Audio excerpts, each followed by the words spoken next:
Amang Diyos na pinakamakapangyarihan sa lahat, na sa isang salita, nilalang ang mundo at patuloy na nangungusap sa sangkatauhan. Taos-puso ang aming pasasalamat, kaming mga naglilingkod sa bayan bilang online media broadcasters, mga mobile journalists at 10 ng aming mga kapatid sa pamamahayag. Pinupuri ka namin sa ipinagkaloob na malikhaing talino, kaalamang teknikal at kakayahang panaigin po ang katotohanan. Magtaglay po sana kami ng karunungan, matibay na integridad, malawak na pananaw at makatarungang mga desisyon sa aming mga tungkulin. Naway magsilbi po kaming tinig ng mga mahihina at hamon sa mga makapangyarihan, tagapaghatid ng kaalaman at kaliwanagan sa mga nagugulumihanan. Tulungan niyo po kami na magampanan ang aming mga propesyon sa pinakamataas na antas, lalo't higit sa panahon ng kasalatan, kakulangan ng oras at matinding kompetisyon. Patatagin niyo po kami laban sa mga tukso na sumang-ayon sa kung ano ang nakararami, maghaka-haka, makisama sa mali at ang magmadali. Tulungan niyo po kami, ang mga manonood, mga mambabasa, at mga taga-suporta na magampanan ng aming mga papel ng may talino at pangunawa ng ang katotohanan at kagandahan po ang manaig sa online media. Iniaalay po namin ang panalangin ito sa ngalan ni Jesus na tagapaghatid ng magandang balita, naghayag ng kanyang katotohanan at nag-alay ng kanyang sarili sa sanlibutan. Amen.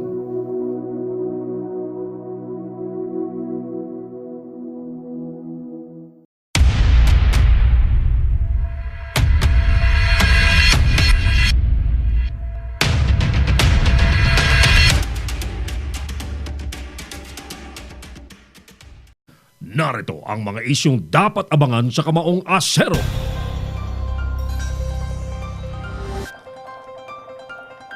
Baby boy ginahasa at pinatay sa lungsod ng Makati.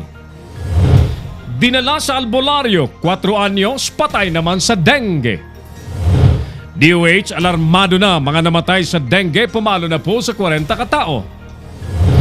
Kahit may National Dengue Alert, Dengvaxia hindi na daw gagamitin pang muli ng gobyerno. Falcon naglandfall sa Gataran, Cagayan. Dahil sa masamang panahon, mga lugar na nagsuspinde ng klase, dumami pa. Northern Luzon patuloy pong uulanin dahil sa bagyong Falcon at LPA. Sa ibang balita, kritikong nagbabanta po ng impeachment, lalong hinamon naman ni Duterte. Salceda naniniwalang hindi mangyayari ang kudita sa pwesto ng House Speaker. Pinuno ng FISGOC itinangking may katiwalian sa ahensya. At North Korea naghahandang mag-nuclear test ulit.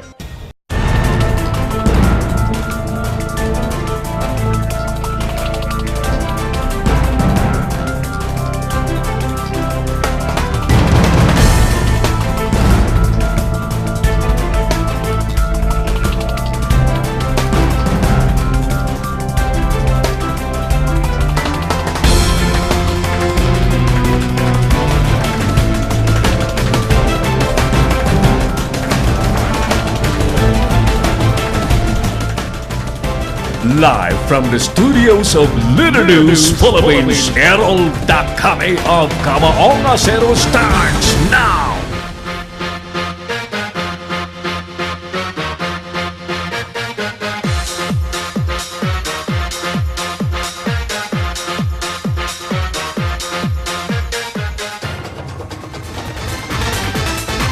Satisfied ba kayo o hindi sa pamamahala po ng Duterte administration? Ulitin natin ang ating survey question. Satisfied ba kayo o hindi sa pamamahala sa gobyerno ng Duterte administration? Ang ating tanong po ay sa gitna ng napakataas na trust rating ng Pangulong Duterte habang papalapit po ang kanyang State of the Nation address. Magandang hapon po sa inyong lahat. Ako na po ito si Errol Dahame. Welcome po sa ating pangdaigdigang broadcast ng Kamaong Asero sa Lido News Philippines. At ang ating programa po ay sa bayang napapanood sa Pinoy Extreme Channel Television. Ang Pinoy Extreme Channel Television po ay nasa Signal Cable Channel 106, Sky Cable Channel 217, Cable Link Channel 59, Destiny Cable Channel 84 at sa mahigit 1,000 iba't iba pang mga cable companies nationwide. At malapit na rin po tayong sabayang mapakinggan sa mga radyo nationwide. Ang ating programa po ay pinalilipad ni Broadcast Officer Clarence Andaya under the supervision of our Operations Head Engineer Oliver Lico, Creative Director Mark Anthony Reynoso. Saneb Puersa, ang Lido News Philippines at ang Pinoy Extreme Channel. Welcome po sa ating paglilingkod sa hapon pong ito. Habang nakasilip na po sa atin si partner Boyet Guillermo sa Pasay City, si Badet, at ilan pang mga buhay naman ang nakasilip sa ating program. Thank you. Ang ating mga telepono po sa ating himpilan po ay 0927-494-2175 at 0949-7365000. Huwag niyo pong kaligtaan na i-like ang ating FB page ng Lido News Philippines. Mag-comment, i-follow at i-share po ang ating page at ang ating live video. Satisfied ba kayo o hindi sa pamamahala ng Duterte administration? Pinirmahan na po ng Pangulong Duterte yung 20% discount sa mga estudyante sa lahat pong pampublikong sasakyan. Pinirmahan din po ang batas na magbibigay ng libreng sakay ng mga sundalo sa LRT at sa MRT. At sa nalalapit pong SONA, mga kaibigan, may mga naniniwalang may sasabatas na po ang Security of Tenure Bill. Yan. Hi kay amigong Camilo Miliandas. Salamat partner sa pagsilip sa ating palatuntunan. Kumusta na yung ating tropa? Kumusta na rin si Idol Bishop Nilo Tayag at ang ating sinusulong na reforma ho ng gobyerno sa pamamagitan po ng federalismo. Yan. Federalismong Duterte.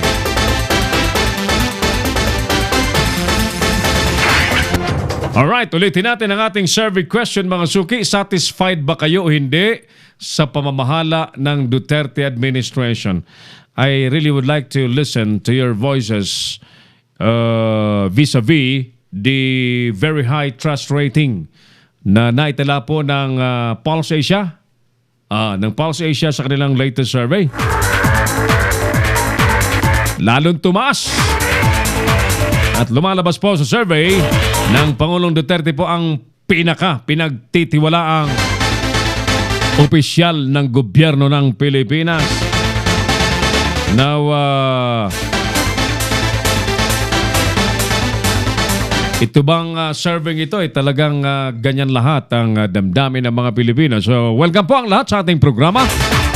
Dito po ay malaya ang sinuman at mananatiling respetado po natin ang kanino mga opinion. Ano? Sapagkat yan po ang tunay na essence po ng malayang pamamahayag. But of course, inculcated po sa ating mga isip siyempre ang pagiging responsable. Diba? Pagiging responsible. Mabuhay ka, Tol Errol, sabi ni amigong Camilo Miliandes. Ayan. Kapatid dito ni Doc, ni Doc Anacleto. Si Doc Anacleto ay paikot-ikot lang sa Amerika. Tapos pupunta yata sa some of Asian countries para mag-medical mission. Doc Anacleto. Oo. Haranawang marami pa ang sumuporta sa iyong medical advocacy sa pamamagitan ng iyong Beautiful Heart Foundation. May ganun Beautiful Heart Foundation. Ayan. Ako ngayon ay sinubukan ko po yung ibang klaseng foundation na matagal ko na pong nakatago. Ayan. Ulitin natin, kumusta po ang mga taga Pasay City ngayon? Bakit ang Pasay City walang kaimik-imik when it comes to governance at mga pagbabagong ipinapangako nung halalan kumpara sa mga taga Maynila? Ang taga Maynila ay may tinatawag pong political will. Kalain niyo yung isang Isko Moreno lang pala ang magpapasimula ng tunay na pagbabago sa Maynila. Nabinigo po ni Erap. Sa halip na mapaganda po ang lungsod ng Maynila sa mga kuko ni Erap. Naalala ko tuloy yung pelikula ni Erap tsaka ni Nikki Cuseteng na kuko, sa kuko ng Agila. Isang pelikula po na naging mitsa kung bakit napalayas, hindi na na-renew ang military bases po ng Amerika sa Pilipinas. Sa Clark Airfield sa Pampanga at sa Subic military bases, di ba? Ayan, pelikulang Sa Kuko ng Agila. Ngayon, nung maging mayor naman si Erap sa Maynila, yung Maynila ho, bumantot ng todo sa kuko ni Erap. Buti na lang isang Isko Moreno po ang nanaig sa halalan at ngayon po ay nagpapakita ng kanyang magagawa. So ang sinasabi po natin every day to sa ating palatuntunan, ito po'y hamon sa lahat ng mayor. Pare-parehas ang inyong kapangyarihan sa pamamahala sa lokalidad na inyo pong tangan-tangan. You do not need a special power tulad po ng mga naghahangad na bigyan sa ganito ng special power. Yan. Emergency power. Si Isko Moreno, tingnan nyo hindi siya nangailangan ng emergency power. The power of political will ang ginamit ng mayor na bago dyan sa lungsod ng Maynila. Partner Rodelio Bagay, ang best friend ni Mayor Isko. Kumusta na dyan? Tuloy tayo!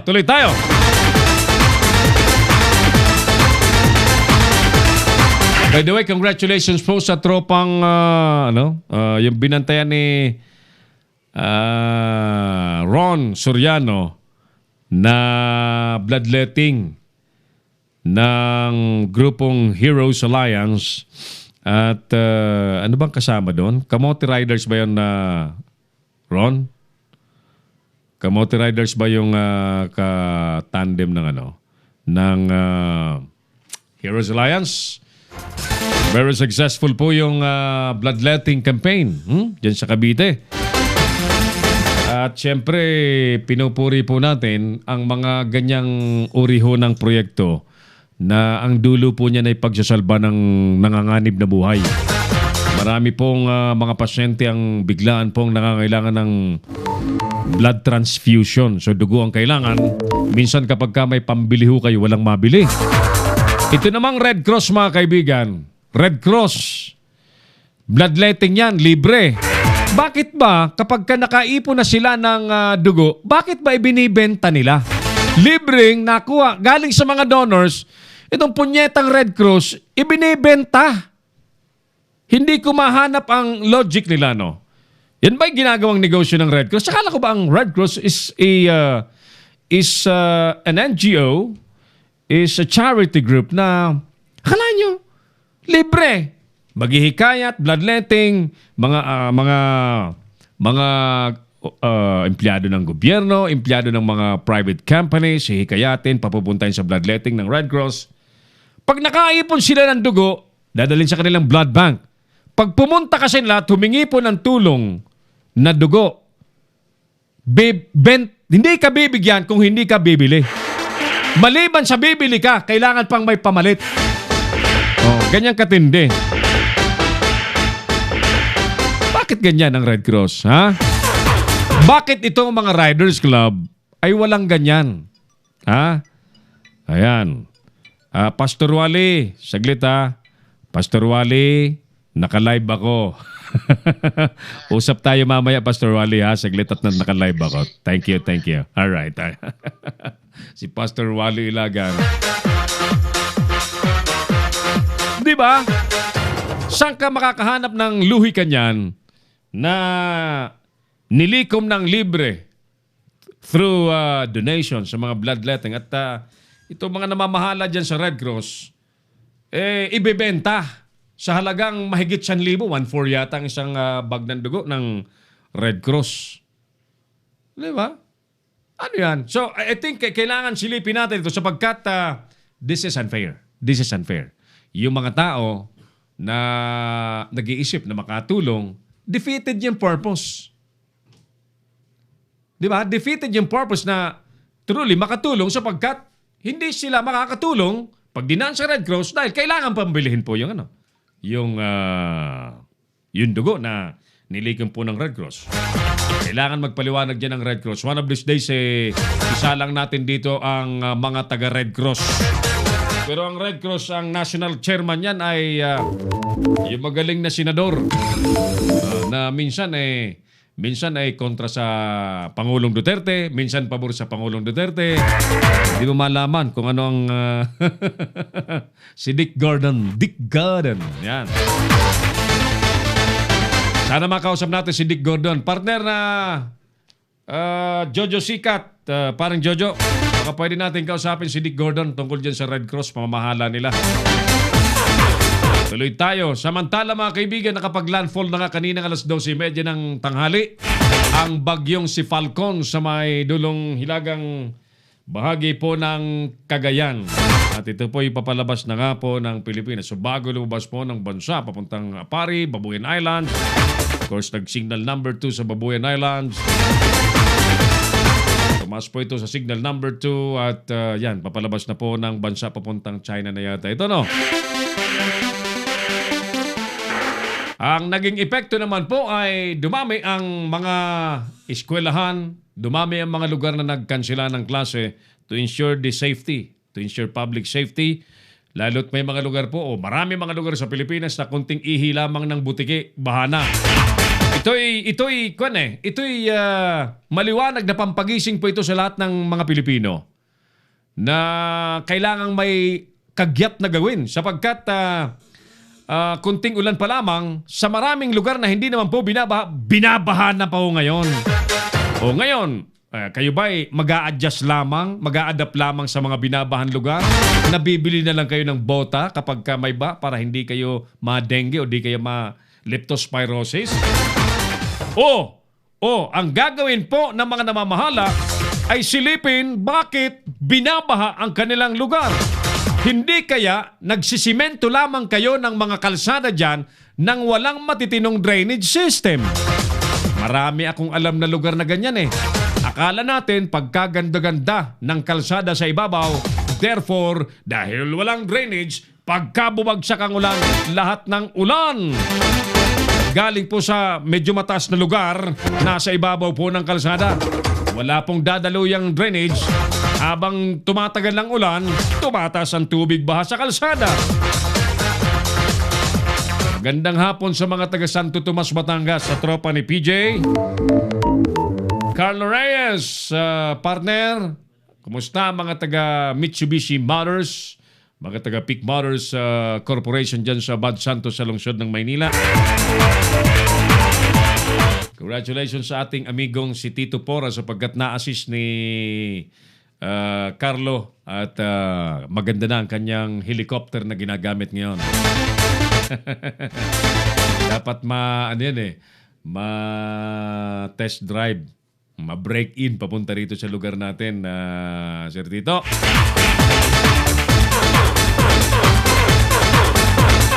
Habang may sama po tayo ng panahon at nagdadala po ng ulan, ang problema po mga kapatid sa dengue ay nagpapatuloy na problema pa rin po sa ating bansa.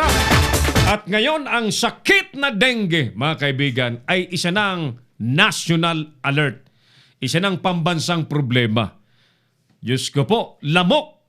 Lamok ang pinoproblema po natin. Ang ibang bansa ang pinag-uusapan ay kaunlaran. Sa atin po ay lamok ang pinoproblema natin. Putang inang lamok ito, ano? Diba? Minsan nakakamura tayo, pero bastos ba yan pagmumura? Boss, good afternoon, sabi ni PJ. Di ba, PJ? Presidente, click na click pag nagmumura, di ba? So, saglit lang. Balikan ko po kayo mga suki. Bambalikan natin ito sapagkat may 4 anyos, wala yatang pambayad po sa ospital, dinala ng magulang sa albularyo. Yun pala ang sakit ay dengue. Magandang hapon po sa mga nasa probinsya, mga nasa barabarangay. Na medyo malayo sa mga ospital, huwag kayong magbabaka sakali na pagka may lagnat, ang bata, ipagtitiwala nyo ng ganun-ganun lamang sa mga albularyo, lalo't may epidemya ngayon ng dengue. Baka mamaya dengue na yan mamatay pa ang inyong mga anak, mga apo. Ano ho? You better go to the nearest hospital o doktor o clinic para malaman, matest kung yan ba ay dengue o hindi. Nakakamatay po ang sakit na dengue. May ORCR na po yung kay Tito Poras. Pwede na po ibiyahe, Sir Errol. Ayan. Yan. Sir Tito, may ORCR na pala. Pwede na yan dito. I-break in na natin yan. Kasi dyan ang mga 6 na baboy joke lang. Palitin natin ang ating survey question mga usuki habang magbe-break lamang tayo. Ang ating tinatanong po ay sa gitna pong ng napakataas na trust rating na inireport po ng Pulse Asia sa Pangulong Duterte. Totoo bang satisfied kayo o hindi sa pamamahala ng Duterte administration? Balikan ko po kayo pagkalipas mo ng ilang importanteng paalala. Magbabalik si Errol na kami sa Kamaong Asero. Bring your business over 1 million TV or online. Reach your target customers anytime, anywhere.